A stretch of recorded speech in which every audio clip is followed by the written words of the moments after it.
Constable వచ్చిన తర్వాత మళ్ళీ మీరు గ్రూప్ 2కి అంటే ఎలా ప్రిపేర్ అవ్వాలని ఎలా అనిపించింది? కానిస్టేబుల్ అనేది నా అంటే మనం ప్రజలకు సేవ చేయాలంటే కానిస్టేబుల్లో కొంచెం లిమిటేషన్స్ ఉంటాయి. ఇంకా మనం ఉన్నత అధికారిగా ఎదిగితే ఇంకా మన ప్రజలకు ఇంకా ఎక్కువ రీచ్ కావచ్చు. చాలా మంది కానిస్టేబుల్ గా సెలెక్ట్ అయిన వాళ్ళు ఎస్ఐ కావాలనుకుంటున్నారు. ఎందుకంటే డిపార్ట్మెంట్ ఉన్న వాళ్ళు మళ్ళీ డిపార్ట్మెంట్ లోకి వెళ్ళాలనుకుంటున్నారు. మీరు గ్రూప్ 2కి వచ్చినారు. సో ఎస్ఐలో ఉండే లిమిటేషన్స్ నాకు తెలుసు. అంటే ఎస్ఐ అనేది శాంతి భద్రతలకు సంబంధించిన ఒక జాబ్. సార్ ఒకసారి వరుసగా మీకు జాబ్లు వచ్చినాయి కదా, అవి ఏంటని ఒకసారి రివ్యూ చేయండి సార్ మా ప్రేక్షకులు. ఓకే, మొట్టమొదటిగా constable, second TS NPDCL junior assistant, third Singareni junior assistant, group 2, group 3, group 4. Group 3లో ర్యాంక్ ఎంత వస్తుంది? గ్రూప్ 3లో నాది స్టేట్ 48 ర్యాంక్, గ్రూప్ 2లో స్టేట్ 55 ర్యాంక్. కానీ ఇప్పుడు ఈ నాటకీయ పరిణామాలు స్టేట్ లో జరిగినాయి కదా మీ గ్రూప్ 2 విషయంలో. నాకనే కాదు, ఈ గ్రూప్ 2 ప్రిపేర్ అయ్యే ప్రతి ఒక్కరికి ఇన్నిసార్లు పోస్ట్ పోన్ అయింది ఎగ్జామ్. గ్రూప్ 1 పేపర్ లీకేజీలు, కోర్టు కేసులు. మేము చాలా ఇబ్బంది పడుతున్నాం. అంటే ఇప్పుడు ఒక పేపర్ లీకేజ్ అయింది. గ్రూప్ 2 పరీక్షలపై విచారణ. పేపర్ లీక్ కేసులో కొత్త కోణం వెలుగు చూసింది. అసలు ఎగ్జామ్ జరుగుతుందా లేదా? గ్రూప్ 2 ఆల్మోస్ట్ ఒక 10 డేస్లో ఎగ్జామ్ అన్న టైంలో కూడా పోస్ట్ పోన్ అయింది.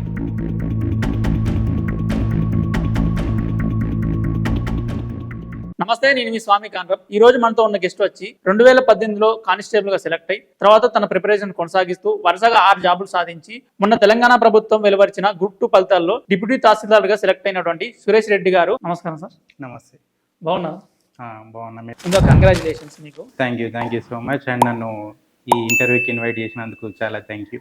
ముందుగా ఈ గ్రూప్ 2 పరీక్ష రాయాలని మీకు ఎలా అనిపించింది, దీన్ని మీకు ప్రేరేపించిన అంశాలు ఏంటి అని చెప్పే ముందు మీ కుటుంబ నేపథ్యాన్ని ఒకసారి చెప్పండి సార్ మా ప్రేక్షకుల కోసం.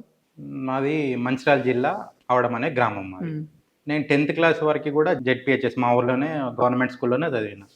ఇంటర్ వరంగల్లో కంప్లీట్ చేసిన, గ్రాడ్యుయేషన్ నేను వైజాగ్లో కంప్లీట్ చేసిన. 2015లో నా గ్రాడ్యుయేషన్ అయిపోయింది. సో గ్రాడ్యుయేషన్ అదే టైంకి మా ఫ్రెండ్స్ కూడా కాంపిటేటివ్కి ప్రిపేర్ అవుతున్నారు. యాక్చువల్గా నేను వాళ్ళని చూసి వచ్చిన కాంపిటేటివ్కి. ఓకే. సో మా ఫాదర్ 2015 నాకు గ్రాడ్యుయేషన్ అయిపోయిన ఇయరే మా ఫాదర్ ఎక్స్పైర్డ్ అయిపోయినాడు. సో అది కూడా ఒక కారణం. అంటే అప్పటి వరకు మీరు అప్పటి వరకు నాకు ఆ థాట్ లేదు, గవర్నమెంట్ జాబ్ రావాలనే థాట్. మా డాడీ ఎక్స్పైర్ అయిపోయిన తర్వాత ఇంకా కుటుంబ బాధ్యతలలో మనం ఎక్కువ మనకంటూ మన కాళ్ళ మీద మనం నిలబడాలి కదా. సో అది మేజర్ కారణం నేను కాంపిటేటివ్ రావడానికి. 2016లో నోటిఫికేషన్ వచ్చింది. సో 2017లో రిజల్ట్ వచ్చింది. 2018లో ట్రైనింగ్ అయిపోయింది. 2018 నుంచి ఇంకా నేను కానిస్టేబుల్గా కెరీర్ స్టార్ట్ చేసిన. కానిస్టేబుల్ వచ్చిన తర్వాత మళ్ళీ మీరు గ్రూప్ 2కి అంటే ఎలా ప్రిపేర్ అవ్వాలని ఎలా అనిపించింది? అంటే ఏ వ్యక్తి అయినా అని కాంపిటేటివ్ ప్రిపరేషనే కాదు, ఏ వ్యక్తి అయినా తను చేసే జాబ్ నుంచి ఇంకా ఉన్నతంగా ఎదగాలని కోరుకుంటాడు కదా. సో అందులో భాగంగానే నేను ఇంకా కానిస్టేబుల్ అనేది అంటే మనం ప్రజలకు సేవ చేయాలంటే కానిస్టేబుల్లో కొంచెం లిమిటేషన్స్ ఉంటాయి. ఇంకా మనం ఉన్నత అధికారిగా ఎదిగితే ఇంకా మన ప్రజలకు ఇంకా ఎక్కువ రీచ్ కావచ్చు అనే ఉద్దేశంతో ఇంకా నేను గ్రూప్స్. చాలా మంది కానిస్టేబుల్ గా సెలెక్ట్ అయిన వాళ్ళు ఎస్ఐ కావాలనుకుంటున్నారు. ఎందుకంటే డిపార్ట్మెంట్ ఉన్న వాళ్ళు మళ్ళీ డిపార్ట్మెంట్ లోకి వెళ్ళాలనుకుంటున్నారు. మీరు గ్రూప్ 2కి వచ్చినారు. అంటే దానికి ఎస్ఐ అయినా గ్రూప్ 2 అయినా రెండు ఛాలెంజింగ్ జాబ్సే. నేను ఆల్రెడీ డిపార్ట్మెంట్లో వర్క్ చేసిన కదా. సో ఎస్ఐలో ఉండే లిమిటేషన్స్ నాకు తెలుసు. అంటే ఎస్ఐ అనేది శాంతి భద్రతలకు సంబంధించిన ఒక జాబ్. నా ఉద్దేశం అంటే నా పర్సనల్గా నా ఒపీనియన్ ఏంటంటే నేను ప్రజలకు ఇంకా ఎక్కువ సేవలు అందించాలి. ఇంకా వాళ్ళకి ఇప్పుడు గవర్నమెంట్ పాలసీస్ కానీ ఇంప్లిమెంటేషన్ మొత్తం గ్రూప్స్, ఇది ఎంఆర్ఓ, మున్సిపల్ కమిషనర్ లాంటి అధికారులు చేతుల్లోనే ఉంటుంది. అడ్మినిస్ట్రేషన్ పవర్స్ వాళ్ళకే ఉంటాయి. సో కంపేర్ టు ఎస్ఐతో కంపేర్ చేసుకుంటే నాకు ఈ గ్రూప్ 2 జాబ్ ద్వారా నేను ప్రజలకి ఎక్కువ రీచ్ అవ్వచ్చు, సేవ చేయవచ్చు. అండ్ మళ్ళీ నాకు ఇంకోటి ఏంటంటే అడ్మినిస్ట్రేషన్ అంటే నాకు కొంచెం ఎక్కువ ఆసక్తి ఉండేది అన్నట్టు. సో అందుకే నేను ఎస్ఐ కాకుండా గ్రూప్ 2 వైపు వచ్చింది. అంటే 2018 మీకు సెలెక్షన్ అయింది కదా? అవును. అప్పుడే స్టార్ట్ చేసినా మళ్ళీ? లేదు, నేను యాక్చువల్గా గ్రూప్ 2 ప్రిపరేషన్ స్టార్ట్ చేసింది నోటిఫికేషన్ కంటే ఒక 6 months ముందు నుంచి స్టార్ట్ చేసి. ఎందుకంటే 2016లో గ్రూప్ 2 నోటిఫికేషన్ వచ్చింది ఒకటి. అప్పటికి ఇంకా నాకు కాంపిటేటివ్ మీద ఎక్కువ అవగాహన లేదు. జస్ట్ అప్పుడే కానిస్టేబుల్ లాగా కోసం మొదలు పెట్టిన. ఇంకా అప్పుడు గ్రూప్ 2 అటెంప్ట్ కూడా వేయలేదు. నేను రాసిన మొట్టమొదటి గ్రూప్ 2 ఎగ్జామ్ ఇదే. సో దీంట్లోనే మొట్టమొదటి గ్రూప్ 2లోనే సక్సెస్ అయినందుకు నాకు చాలా సంతోషంగా ఉంది. మీ ఫ్యామిలీలో ఎలా ఉంది సార్ మీరు గ్రూప్ 2గా సెలెక్ట్ అయినప్పుడు? నా ఫ్యామిలీలోనే కాదు, నా చుట్టూ ఉన్న ఫ్రెండ్స్, ఫ్యామిలీ, రిలేటివ్స్ అందరూ నా మీద ఎక్కువ ఎక్స్పెక్టేషన్స్ ఉండే. అంటే ఇప్పుడు మీకు తెలుసు కదా, నేను ఒక జాబ్ తర్వాత ఒక జాబ్ ఇట్లా వరుసగా వస్తుంటే వాళ్ళకు కూడా నమ్మకం ఉంది నా మీద. ఏంటంటే ఇన్ని జాబ్స్ కొడుతుండే గ్రూప్ 2 కూడా సక్సెస్ అవుతాడనే నమ్మకం ఉండే, నా మీద ఎక్స్పెక్టేషన్స్ కూడా ఉండే. సో వాళ్ళ ఎక్స్పెక్టేషన్ రీచ్ అయినందుకు. సార్ ఒకసారి వరుసగా మీకు జాబ్లు వచ్చినాయి కదా, అవి ఏంటని ఒకసారి రివీల్ చేయండి సార్ మా ప్రేక్షకులు. ఓకే, మొట్టమొదటిగా constable, second TS NPDCL junior assistant, third Singareni junior assistant, group 2, group 3, group 4. Group 3లో ర్యాంక్ ఎంత సార్? గ్రూప్ 3లో నాది స్టేట్ 48 ర్యాంక్, గ్రూప్ 2లో స్టేట్ 55 ర్యాంక్. అంటే వరుసగా మీరు జాబ్స్ అనేది సెలెక్ట్ అవుతూనే ఉన్నారు. చాలా మంది ఇయర్స్ ప్రిపేర్ అవుతా ఉంటారు, వాళ్ళకు రావు, వాళ్ళకేమో సెలెక్ట్ అవ్వలేరు. దానికి గల రీజన్ ఏంటి మీ అభిప్రాయం ప్రకారం? ఇప్పుడు కాంపిటేటివ్ ఎగ్జామ్లో సక్సెస్ రేట్ అనేది వేరే వాటితో కంపేర్ చేస్తే చాలా తక్కువ ఉంటుంది. అంటే జాబ్స్ ఎన్ని ఉంటాయి, జాబ్స్ ఒక 100,000 ఉంటాయి, కానీ ఎగ్జామ్ రాసే వాళ్ళు లక్షలలో ఉంటారు. సో నార్మల్గానే కాంపిటేటివ్ అంటే సక్సెస్ రేట్ తక్కువ ఉంటుంది కాబట్టి ఎక్కువ మందికి జాబ్ రావడానికి ఛాన్సెస్ తక్కువ ఉంటాయి. మీరు అన్నారు చాలా ఇయర్స్ నుంచి చదివినా కూడా జాబ్ ఎందుకు రాదంటే వాళ్ళ ప్రిపరేషన్ విధానం. అండ్ ప్రిపరేషన్ అంటే ఓన్లీ స్టడీ హాల్ వెళ్ళి బుక్స్ తీసి ఏదో ఇన్ని గంటలు కూర్చున్నాం అన్నట్టు చాలా మంది ఉంటారు. అది కాదు, ఎన్ని గంటలు చదివిన అనేది ఇంపార్టెంట్ కాదు, ఎంత క్వాలిటీ ఆఫ్ అవర్స్ అనేది ఇంపార్టెంట్. నన్నే తీసుకోండి, ఇప్పుడు అందరూ నేను 12-13 గంటలు అట్లా అంటూ ఏం చదవలేదు. నేను చదివిన 7-8 అవర్స్ స్టడీ హాల్లో, అంటే చదివినంత వరకు దానిపైన ఫుల్ ఫోకస్డ్గా చదివి. నాకు చదవడం ఇంట్రెస్ట్ లేనప్పుడు ఇంకా నేను చదవడం మానేసేటోని.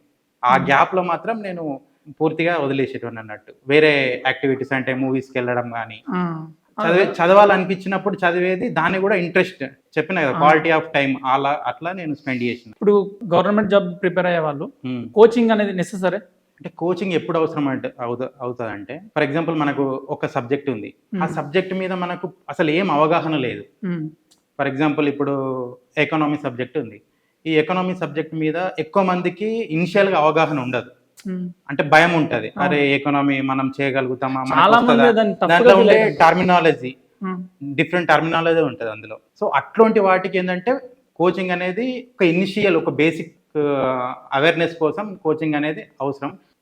బేసిక్ మనం కోచింగ్ అయిపోయిన తర్వాత ఇంకా మనం సెల్ఫ్ ప్రిపరేషనే ఇంపార్టెంట్.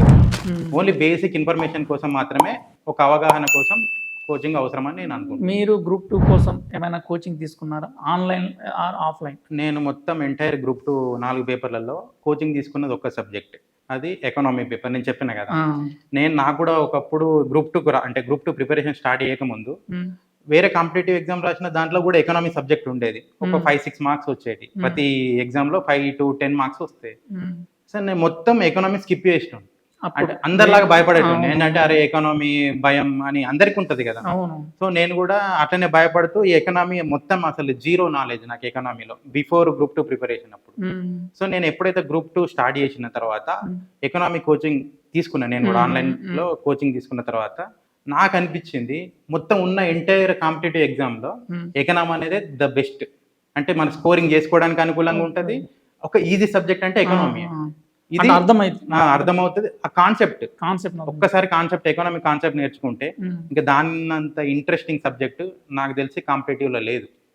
కానీ ఇప్పుడు ఈ నాటకీయ పరిణామాలు స్టేట్ లో జరిగినాయి కదా, మీ గ్రూప్ 2 విషయంలో మీరు ప్రతిసారి దాన్ని బడ్జెట్ 3-4 టైమ్స్ చదవాల్సి వచ్చేది, అప్పుడేమన్నా మీకు ఇబ్బంది అనిపించలేదు? నాకనే కాదు, ఈ గ్రూప్ 2 ప్రిపేర్ అయ్యే ప్రతి ఒక్కరికి ఇన్నిసార్లు పోస్ట్ పోన్ అయింది ఎగ్జామ్. గ్రూప్ 1 పేపర్ లీకేజీలు, కోర్టు కేసులు, అసలు ఎగ్జామ్ జరుగుతుందా లేదా. గ్రూప్ 2 ఆల్మోస్ట్ ఒక 10 days లో ఎగ్జామ్ అన్న టైంలో కూడా పోస్ట్ పోన్ అయింది. ప్రతిసారి పోస్ట్ పోన్ అయినప్పుడు ఏమవుతుందంటే డాటా మారుతుంది. ఇప్పుడు for example last year financial year data ఈ ఇయర్ రిలీజ్ అవుతుంది. సో మనం ఏమనుకుంటాం, అరే నెక్స్ట్ ఎగ్జామ్ ఉంది కదా అని పాత ఇయర్ డాటా చదివేస్తాం, ఎగ్జామ్ పోస్ట్ పోన్ అవుతుంది. సో ఎగ్జామ్ పోస్ట్ పోన్ అయింది కూడా ఒక 1 month 2 months కాలేదు, ఒకసారి 6 months 1 year కూడా పోస్ట్ పోన్ అయింది. సో అప్పుడు ఏమవుతుంది, మనం ఓల్డ్ ఇయర్ చదవాలా లేకపోతే అప్కమింగ్ ఇయర్ చదవాలని ఒక కన్ఫ్యూజన్ ఉంటుంది. ఆ కన్ఫ్యూజన్ లో చాలా మంది ఇబ్బందులు ఎదుర్కొన్నారు, అలాగే నేను కూడా ఎదుర్కొన్నా. నాకు గ్రూప్ పేపర్ 3లో ఇప్పుడు ఫర్ ఎగ్జాంపుల్ పేపర్ 3లో తెలంగాణ ఎకనామీ అని ఉంటుంది. దాంట్లో మొన్నటి పేపర్లో గ్రూప్ 2లో ఓల్డ్ ఇయర్ డేటా అడిగాడు. మనం ఏమనుకుంటాం, ఎక్కువ మంది లేటెస్ట్ ఇయర్ లేటెస్ట్ అని అనుకొని నేను లేటెస్ట్ ఇయర్ డేటా మొత్తం చదువుకొని వెళ్ళిన. సో అందుకే దాంట్లో నాకు తెలంగాణ ఎకానమీలో కొన్ని మార్క్స్ తక్కువ రావడానికి అదొకటి కారణం. ఇప్పుడు మీరు ఏ ఇయర్ లో స్టార్ట్ చేసిన గ్రూప్ 2 ప్రిపరేషన్? అంటే 6 months ముందన్నారా? అంటే కరెక్ట్ ఇయర్ అంటే ఓవరాల్ గా చెప్పాలంటే నేను పర్టికులర్ గా ఒక ఎగ్జామ్ కోసం ప్రిపరేషన్ స్టార్ట్ చేయలే. అంటే పర్టికులర్ గా గ్రూప్ 2 అని నేను స్టార్ట్ చేయలే. నా టార్గెట్ ఒకటే, నేను కానిస్టేబుల్ జాబ్ కొట్టిన తర్వాత నెక్స్ట్ నాకు ఇంకా ఉన్నత స్థాయికి వెళ్ళాలంటే వేరే నోటిఫికేషన్ కూడా రాయాలి కదా. నేను ఒకటే టార్గెట్ పెట్టుకున్నా, నాకు నోటిఫికేషన్ ఇంపార్టెంట్ కాదు. ఏ ఎగ్జామ్ అయినా తెలంగాణలో జరిగే ప్రతి ఎగ్జామ్ కి దాదాపు సిలబస్ సేమే ఉంటది. మార్క్స్ ఒక దాంట్లో ఒక సబ్జెక్ట్ ఎక్కువ, ఒక దాంట్లో తక్కువ ఉంటాయి కావచ్చు, కానీ ఓవరాల్ గా అయితే సబ్జెక్ట్ అవుతుంది. నేను ఫస్ట్ నా టార్గెట్ సబ్జెక్ట్ కంప్లీట్ చేయడం. ఆ సబ్జెక్ట్ మొత్తం కంప్లీట్ చేసిన తర్వాత ఇంకా ఏ నోటిఫికేషన్ పడితే ఆ నోటిఫికేషన్లో ఉన్న ఆ సిలబస్ని పర్టికులర్గా దాన్ని మళ్ళీ రివిజన్ చేసుకునేట్టు. సో నేను సక్సెస్ సీక్రెట్ ఇదే అన్నట్టు. యాక్చువల్గా నా రివిజన్ నేను ఎంత చదివినా కూడా దాన్ని ఎక్కువ సార్లు రివిజన్ రివిజన్ రివిజన్ రివిజన్ అదే నాకు తెలిసినంత వరకు రివిజన్ అనేది the key point for success for anyone. చాలా మంది నోటిఫికేషన్ వచ్చినప్పుడే ప్రిపేర్ అవుతా ఉంటారు. అవునవును, అందుకే ఫెయిల్యూర్స్. అంటే ఇప్పుడు నోటిఫికేషన్ వచ్చిన తర్వాత మనం ప్రిపరేషన్ స్టార్ట్ చేస్తాం. కొందరు ఈ కాంపిటేటివ్ లో సిలబస్ అనేది ఒక సముద్రం లాంటిది. అంటే లిమిటెడ్ సిలబస్ ఉండదు కదా. నీకు ఒక బుక్ చదివితే ఆ బుక్ లో నుంచే ఇన్ని క్వశ్చన్లు వస్తాయి అనేది ఏం లేదు. ఒక మహాసముద్రం లాంటి సిలబస్ ఇది. సో కొందరు ఏం చేస్తారంటే నోటిఫికేషన్ వచ్చిన తర్వాతనే స్టార్ట్ చేసే వాళ్ళు ఉంటారు చాలా మంది. అట్లాంటి వాళ్ళకి సక్సెస్ అనేది నాకు తెలిసినంత వరకు 99% రాకపోవచ్చు. అంటే లాంగ్ టైం ప్రిపరేషన్ అనేది ఇంపార్టెంట్ ఏ జాబ్ కైనా. సో లాంగ్ టర్మ్ ప్రిపరేషన్ వల్ల ఏమైతుందంటే నువ్వు ఎగ్జామ్ ఏదైనా కావచ్చు, ఆల్రెడీ నువ్వు సిలబస్ మొత్తం కంప్లీట్ చేసి ఉంటావు కదా. నోటిఫికేషన్ వచ్చిన తర్వాత రివిజన్ చేసుకుంటాం. సో అప్పుడు సక్సెస్ కావడానికి ఎక్కువ ఆస్కారం ఉంటుంది కదా. కన్సిస్టెన్సీ కూడా, consistent is major role in competitive exam. ఇప్పుడు గ్రూప్ 2 ఎగ్జామ్ చాలా సార్లు పోస్ట్ పోన్ అయింది. అంటే అప్పటికే మీరు వేరే జాబ్ సెలెక్ట్ అయినారు. బట్ యాక్చువల్గా గ్రూప్ 2 ఎగ్జామ్ అయ్యేటప్పుడు అంటే నోటిఫికేషన్ వచ్చిన తర్వాత ఎగ్జామ్ డేట్ అనౌన్స్ చేసినారు కదా. ఎగ్జామ్ చేసి అనౌన్స్ చేసే టైంకి నేను సింగరేన్ లో జూనియర్ అసిస్టెంట్ గా వర్క్ చేస్తున్నా. సో లాంగ్ లీవ్ పెట్టిన, వచ్చిన ఆగస్ట్ లో ఎగ్జామ్ ఉండే. అప్పటికే 6 months నేను లీవ్ లో ఉన్నా. 6 months తర్వాత సడన్ గా ఎగ్జామ్ 10 days ఉన్నదనంగా ఎగ్జామ్ పోస్ట్ పోన్ అయింది. ఎప్పుడు పోస్ట్ పోన్ అయింది? మళ్ళీ డిసెంబర్ వరకు, అంటే ఆల్మోస్ట్ 6 months పోస్ట్ పోన్ అయింది. ఇప్పుడు నాకు ఒకటి డౌట్, నేను వెళ్ళాలా మళ్ళీ జాబ్కి వెళ్ళాలా లేకపోతే నా ప్రిపరేషన్ కంటిన్యూ చేయాలా? వెళ్దామంటే ఇన్ని రోజులు చదివిందంతా మళ్ళీ ఇప్పుడు మనం ఏదైనా కానీ జాబ్ చేసుకుంటే చదవడం అనేది నాతో పాసిబుల్ కాదనుకున్నా. వెళ్తే ఇన్ని రోజులు చదివిన చదువు అంతా వేస్ట్ అవుతుంది. నేను ఏం చేసినా సరే వచ్చిన బరిలోకి దిగినాం. సో ఇంకా do or die situation, do or die అనుకున్నా, వస్తుందా రాదా, వెళ్తే జాబ్ తోనే వెళ్ళానని కసిగా ఉండే. సరే ఎగ్జామ్ పోస్ట్ పోన్ అయిన తర్వాత కూడా ఇంకా నేను జాబ్ లోకి వెళ్ళలేదు, అదే లీవ్ కంటిన్యూ చేసుకుంటూ అప్ టు ఎగ్జామ్ అయ్యేంత వరకు నేను ఇంకా ఆఫీస్కి వెళ్ళలేదు, లీవ్ లోనే ఉన్నా. ఇంకా మీరు చూసిన అంటే వేరే ప్రిపరేషన్ టైంలో ఈ గ్రూప్ మీకంటే మీకు బయట వాళ్ళని మీరు ఎలా చూసిన, వాళ్ళ మానసిక స్థితి ఎలా ఉంది గ్రూప్ ప్రిపేర్ అయ్యే వాళ్ళు? అంటే దీంట్లో ఏంటంటే ఎగ్జామ్ పోస్ట్ పోన్ అవుతుంటే మన అందరం విలేజ్ బ్యాక్గ్రౌండ్ నుంచి వచ్చిన వాళ్ళు. సో కాంపిటేటివ్ ప్రిపేర్ అయ్యే 90% ఆఫ్ పీపుల్ మధ్యతరగతి వాళ్ళే ఉంటారు. సో వాళ్ళకు ఫైనాన్షియల్ క్రైసిస్ ఎక్కువ ఉంటాయి. సో వాళ్ళు ఎట్లా డిప్రెస్ అవుతా అంటారు, డౌన్ అవుతా అంటారు. సో అది ఇవి ఇట్లా పోస్ట్ పోన్, పేపర్ లీకేజ్ లాంటి అంశాలు ఏంటిదంటే మనం రోడ్ పైన వెళ్తుంటే ఒక స్పీడ్ బ్రేకర్ లాంటి. నేను కూడా అట్లనే తీసుకున్నాను. స్పీడ్ బ్రేకర్ వచ్చినప్పుడు స్లో అవుతాం, కానీ ఆ స్పీడ్ బ్రేకర్ దాటి మన టార్గెట్ రీచ్ కావాలి కదా. సో నేను కాన్ఫిడెన్స్ కోల్పోలేదు, అట్లనే ప్రిపరేషన్ కంటిన్యూ చేసిన. ఈ గ్రూప్ 2 ప్రిపరేషన్ లో భాగంగా మీకు ఎటువంటి బుక్స్ మీరు చదివారు? నేను ఫస్ట్ ఆఫ్ ఆల్ సబ్జెక్ట్ బట్టి ఒక్కొక్క ఆథర్ ఫాలో అయినా. ఇప్పుడు ఫస్ట్ అకాడమీ బుక్స్ చదివిన. ఎవరైనా సరే కాంపిటేటివ్ ఎగ్జామ్ వచ్చే ముందు అకాడమీ బుక్స్ ఫస్ట్ ప్రిఫర్ చేయాలి. అకాడమీ బుక్స్ చదివితే ఏమవుతుంది అంటే వాళ్ళకి ఒక ఓవర్ వ్యూ అర్థమవుతుంది. ఒక 2-3 times అకాడమీ బుక్స్ రివిజన్ చేసిన తర్వాత ఓవర్ వ్యూ వచ్చేస్తుంది. ఇంకా ఆ పర్సన్ కి ఆ సబ్జెక్ట్ మీద పూర్తి గ్రిప్ వచ్చిన తర్వాత ఇంకా different author, standard author books ఉంటాయి మార్కెట్లో. అది ఏ బుక్ అయినా సరే, స్టాండర్డ్ బుక్స్ ఏ బుక్ తీసుకున్నా ఎనఫ్. పర్టికులర్ ఇదే బుక్ చెప్పాలి ఈ బుక్స్ చదివినాము అట్లా అవసరం లేదు. ఎందుకంటే ఇప్పుడు ఇప్పటికే చాలా మంది ప్రిపేర్ అయ్యేటోళ్ళు ఏదో ఒక బుక్ చదువుతూనే ఉంటారు. నేను చెప్పడం వల్ల వాళ్ళ బుక్స్ మార్చుకోవాల్సిన అవసరం లేదు. వాళ్ళు చదివే బుక్సే రివిజన్ చేసుకుంటే సరిపోతుంది. కొంతమంది ఇందులో పాయింట్స్ లేవు. ఇవి చాలా మంది చేసే బ్లండర్ మిస్టేక్ ఏంటంటే ఒక బుక్ చదువుతా ఉంటారు, పక్కోడు ఇంకొక బుక్ చదువుతా ఉంటాడు. అది కొత్తది. కొత్తదో పాతదో వాట్ ఎవర్. ఈ బుక్ చదివేటప్పుడు వాళ్ళిద్దరి మధ్య డిస్కషన్ వచ్చినప్పుడు, ఇద్దరు ఆస్పిరెంట్స్ మధ్య వచ్చినప్పుడు ఈ బుక్ లో లేని పాయింట్ ఆ బుక్ లో ఉంటుంది. మన వాళ్ళు ఏం చేస్తారు, ఈ బుక్ తో పాటు ఆ బుక్ కూడా చదువుతారు. అవును. చదవడం వల్ల ఏమైందంటే ఒకే బుక్ ఒకే సబ్జెక్టు 2-3 బుక్స్ చదవడం వల్ల ఏమైందంటే కన్ఫ్యూజన్ స్టార్ట్ అవుతుంది. సో దానివల్ల ఏమవుతుంది, ఇంకా ఎగ్జామ్లో అటెంప్ట్ చేసేటప్పుడు కూడా ఆ కన్ఫ్యూజన్లో తప్పులు జరుగుతాయి. నేనేమంటున్నా అంటే మీకు ఏదైనా కొత్త పాయింట్ వేరే బుక్లో దొరికింది, మీరు ఏం చేయాలంటే నేను చేసింది చెప్తున్నా, ఆ కొత్త పాయింట్ని మీరు చదివే బుక్లోనే ఎక్కడైతే స్పేస్ ఉంటుంది కదా అక్కడనే యాడ్ చేసుకోవాలి. 2-3 బుక్స్ కంటే ఒకే బుక్ అట్లా చదవడం ఇంపార్టెంట్. మాక్ టెస్ట్ అనేది క్రియాశీలక పాత్ర పోషించాలి విజయంలో. మాక్ టెస్ట్ వల్లనే సెల్ఫ్ టెస్టింగ్ కదా. మాక్ టెస్ట్ అంటే ఏంటిది, సెల్ఫ్ టెస్టింగ్ అంటే నువ్వు ఎంత చదివినావు, పక్క వాళ్ళతో కంపేర్ చేస్తే నీ ర్యాంక్ ఎక్కడ ఉంది అనేది మాక్ టెస్ట్ వాళ్ళతో తెలుస్తుంది. మళ్ళీ ఏంటిదంటే మాక్ టెస్ట్ రాయడం వల్ల నువ్వు చదివింది గుర్తుంటుంది. ఇప్పుడు మాక్ టెస్ట్ రాస్తున్నావు అంటే దాంట్లో మనం ఒక 100 క్వశ్చన్లు ఉంటే 60 క్వశ్చన్లు అటెంప్ట్ చేస్తాం, ఇంకొక 40-30 తప్పులు చేస్తాం. మాక్ టెస్ట్లో ఆ తప్పులు చేసిన 30 క్వశ్చన్లు నువ్వు మళ్ళీ ఆ మాక్ టెస్ట్లో తప్పు చేసినావు కదా, దాన్ని రివిజన్ చేసుకుంటావు. రివిజన్ చేసుకోవడం వల్ల ఏంటంటే ఇంకా ఆ క్వశ్చన్స్ ఆన్సర్స్ నువ్వు మర్చిపోవు, అవి ఫిక్స్ అవుతాయి మైండ్లో. సో మాక్ టెస్ట్ అనేది మేజర్ రోలే. సరే, ఈ గ్రూప్ 2 ప్రిపరేషన్లో అంటే గ్రూప్ 2 అని కాదు, any other competitive exam short notes అనేది ఎంత వరకు ఉపయోగపడుతుంది స్టూడెంట్స్? నా అనుభవం చెప్తున్నా, ఏ సబ్జెక్ట్ కూడా నేను షార్ట్ నోట్స్ ప్రిపేర్ చేయలేదు. అంటే షార్ట్ నోట్స్ ప్రిపేర్ చేసి ఉంటే ఇంకెక్కువ మార్క్స్ వచ్చేవి కావచ్చు. అంటే నేను ప్రిపేర్ చేయలే కాబట్టి దాని మీద అంత అవగాహన లేదు. కాకపోతే నేను ఏం చేస్తుంటే మన బుక్లో పాయింట్స్ అవుతాం కదా, సో ఇంపార్టెంట్ పాయింట్స్ మన స్కెచ్ రౌండప్ చేసేవాళ్ళం. సో నాకు అదే షార్ట్ నోట్స్.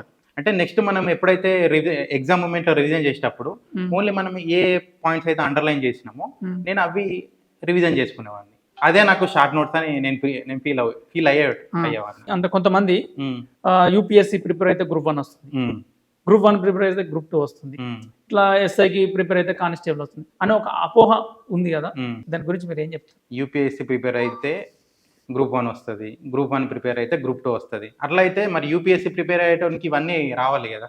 నా అనుభవం చెప్పాలంటే అట్లా ఏమి ఉండదు. ఎందుకంటే యూపీఎస్సీ ప్రిపరేషన్ వేరు, గ్రూప్ 2 ప్రిపరేషన్ వేరు, గ్రూప్ 1 ప్రిపరేషన్ వేరు. గ్రూప్ 2 పూర్తిగా objective type of exam, memory based exam. Group 1 UPSC అనేటివి డిస్క్రిప్టివ్ కదా.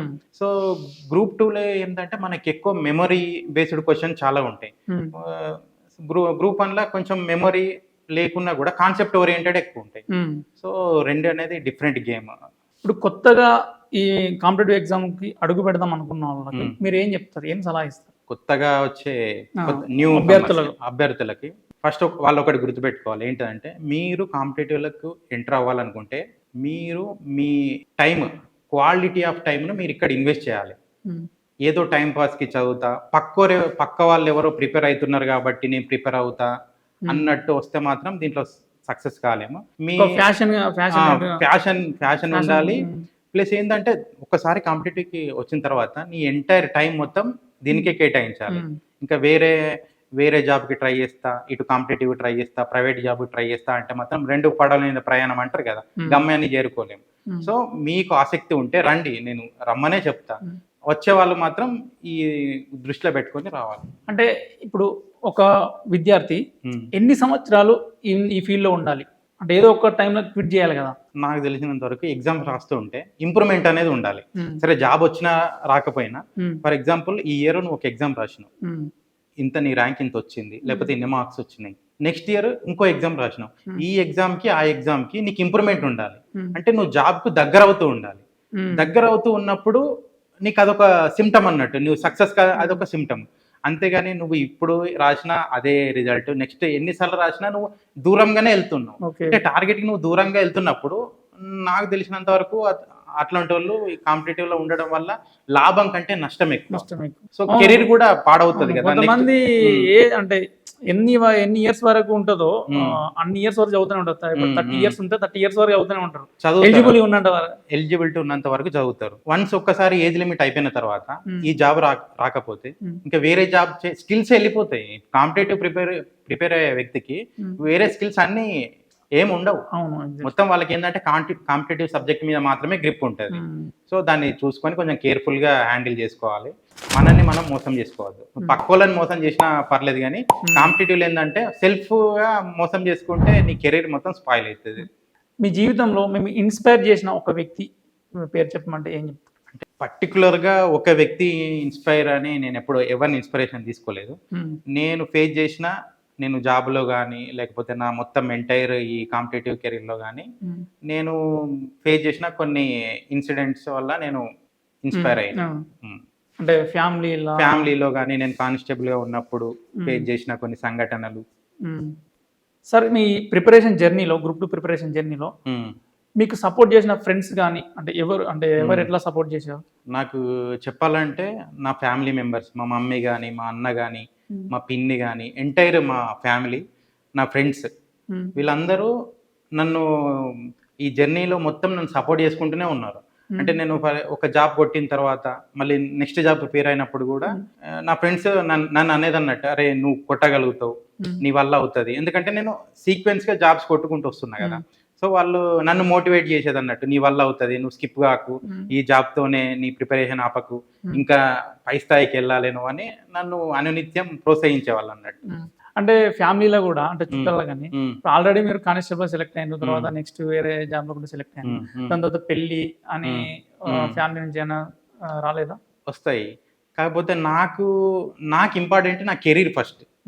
నేను మ్యారేజ్ కంటే ముందు నా కెరీర్, అంటే నేను అనుకున్న గోల్ రీచ్ అయిన తర్వాతనే పెళ్లి చేసుకోవాలని డిసైడ్ అయినా. సో అందుకోసమే నేను ఈ ఎగ్జామ్ అయ్యి రిజల్ట్ వచ్చేంత వరకు కూడా ఇంకా, అంటే మీరు స్టార్టింగ్ లో ఒక మాట చెప్పినారు, నేను కానిస్టేబుల్ తర్వాత ఇంకో ఉన్నతమైన పొజిషన్కి వెళ్ళాలనుకుంటున్నా అని అన్నారు కదా. ఆల్రెడీ మీరు గ్రూప్ 2 అండ్ గ్రూప్ 3, దానికన్నా ముందు గ్రూప్ 3 వేరే మన సింగరేణిలో సెలెక్ట్ అయినారు, అది ఉన్నతమైనది కదా? అంటే ఉన్నతమైందంటే ఇప్పుడు తెలంగాణలో జరిగే కాంపిటేటివ్ ఎగ్జామ్లో నేను ప్రిపేర్ అయింది మొత్తం ఆబ్జెక్టివ్ లో ఉన్నతమైన ఎగ్జామ్ నాకు తెలిసి గ్రూప్ 1, గ్రూప్ ఆబ్జెక్టివ్ లో గ్రూప్ 2 కదా. సో గ్రూప్ 2 కదా టాప్. అవును. సో అదే నేను ఉన్నతంగా, అంటే నేను రీచ్ అవ్వడానికి ఛాన్స్ ఉన్నంత వరకు నేను, అంటే మీరు స్టార్టింగ్ మొదలు పెట్టినప్పుడు ఇక్కడ నుంచి బయటపడాలి అనుకున్నాను. నేను ప్రిపరేషన్ మొదలు పెట్టింది ఏదో ఒక జాబ్ కోసం మొదలు పెట్టిన యాక్చువల్గా. అంటే ఏ అభ్యర్థి అయినా కానీ ఫస్ట్ ఏదో ఒక జాబ్ రావాలని కోరుకుంటారు కదా. నేను అట్లా అదే కోవకు చెందిన నేను కూడా ఫస్ట్ ఆ జాబ్ నేను కొట్టిన తర్వాత అప్పుడు నాకు ఈ ఆలోచన స్టార్ట్ అయింది, ఇంకా ఉన్నత స్థాయికి వెళ్ళాలి అనే ఆలోచనతో. ఇంకా ఉన్నత స్థాయి అంటే నాకు తెలిసినంత వరకు స్టేట్ లో అయితే ఆబ్జెక్టివ్ ఎగ్జామ్ లో గ్రూప్ 2. అంటే మీ ప్రిపరేషన్ చూసిన తర్వాత మీ మీద మీ కాన్ఫిడెన్స్ వచ్చి, అంటే నేను సెల్ఫ్ మోటివేషన్ అంటారు కదా. ఇప్పుడు వేరే సక్సెస్ అయిన పర్సన్ కి మనం ఇది ఇన్స్పైర్ తీసుకుంటాం. నాకు తెలిసినంత వరకు నేనే నాకు ఇన్స్పిరేషన్ గా తీసుకున్నా. ఎందుకంటే నేను రాసిన ఎగ్జామ్ రీచ్ అవుతున్నా, జాబ్ వస్తుంది. సో వచ్చినప్పుడు అదే కదా కీ. అవునవును. సో దాన్ని నేనే మోటివేషన్ తీసుకుంటూ ఇంకా గ్రూప్ 2 ప్రిపరేషన్. ఇప్పుడు ఫ్యూచర్ లో మళ్ళీ కమింగ్ నోటిఫికేషన్స్ వచ్చే అవకాశం ఉంది. తెలంగాణలో గ్రూప్ 1, మళ్ళీ సివిల్స్ ఉంది. సివిల్స్ వైపు అడుగులు వేసే అవకాశం ఉందా? అంటే సివిల్స్ కంటే ఇప్పుడు నేను ఓసీ, సో నాకు ఏజ్ లిమిట్ లేదు. సో సివిల్స్ అనేది ఇప్పుడు నాకు ప్రాక్టికల్ కూడా వర్కౌట్ కాదు, ఎందుకంటే నాకు రాసే ఛాన్స్ లేదు కదా. సో సివిల్స్ కాకుండా నాకు పాసిబిలిటీ ఉన్నది గ్రూప్ 1. సో ఆ గ్రూప్ 1 ప్రిపరేషన్ ని జాబ్ చేసుకుంటేనే రెండు బ్యాలెన్స్ చేసుకుంటా కంటిన్యూ చేద్దాం అనుకుంటున్నాను. మీరు ఇప్పుడు గ్రూప్ 2 లో డిప్యూటీ తహసీల్దార్ గా సెలెక్ట్ అయ్యారు కదా. మీరు ఎటువంటి సమస్యలను మీరు సాల్వ్ చేయాలి అనుకుంటున్నారు? అంటే మీరు గ్రామ స్థాయిలో కొన్ని చూసుకుంటారు, రెవెన్యూ ప్రాబ్లమ్స్, ఎందుకంటే విలేజ్ బ్యాక్గ్రౌండ్. అంటే ఇప్పటికి ఇంకా నేను డిప్యూటీ తహసీల్దార్ సెలెక్ట్ అయినా కానీ ఇంకా ఆ సర్వీస్ లో ఇంకా జాయిన్ కాలేదు. దానికి కొన్ని డేస్ టైం పడుతుంది. అంటే నా విధులు, నా అధికారాలు ఇంకా నాకు పూర్తి అవగాహన లేదు కదా.